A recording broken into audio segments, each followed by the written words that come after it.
Naghahanap ba kayo ng makakainan? Tara, samahan niyo ako para tikman itong nagsasarapan ng mga street foods.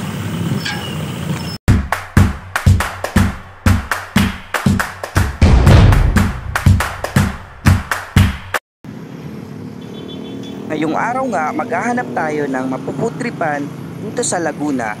Marami nga ditong iba't ibang street foods na pagpipilian sa gilid ng kalsada. Andito nga pala tayo sa Margin Chicken Proven na matatagpuan lamang sa May Morales, San Antonio, Binyan, Laguna, in front of East West Bank at malapit sa Pavilion Mall. At gawing pa sa papunta ng Binyan, Laguna. Dito nga maraming mapipili ang makakainan at maraming mapagpipilian sila dito dahil sila nga dito ay bagong luto. Meron silang fried squid, fried isaw at tokneneng at syempre ang kwek-kwet at ang kanilang chicken proven na talaga namang binabalak-balikan daw ito ng maraming tao dahil dito sa kanilang chicken proven at masarap na sauce. At syempre dahil din sa mga bagong luto ang kanilang tinitinda, dahil kapag nga bagong luto ay sobrang sarap na at crispy ang labas at ang masarap din ang loob. Dahil din sa kanilang chicken proven ay lahat bago at hindi frozen ang kanilang tinitinda.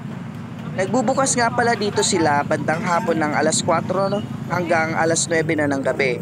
Marami nga ang nagsasabi na sobrang sarap ang kanilang sausawan, na sobrang malasa at masarap yung suka na manamis-namis at yung malapot at matamis na medyo maanghang.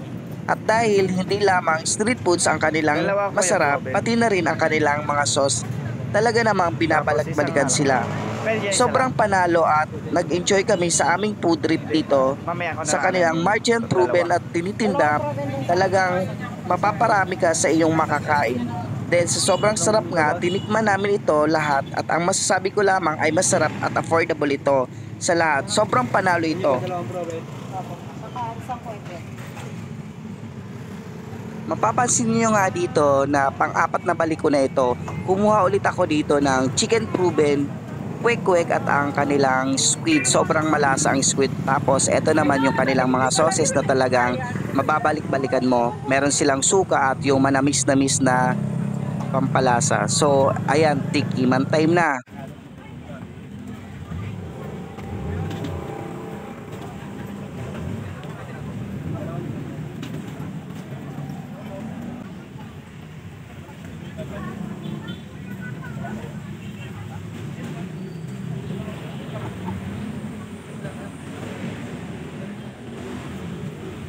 So hanggang dito na lang. Salamat!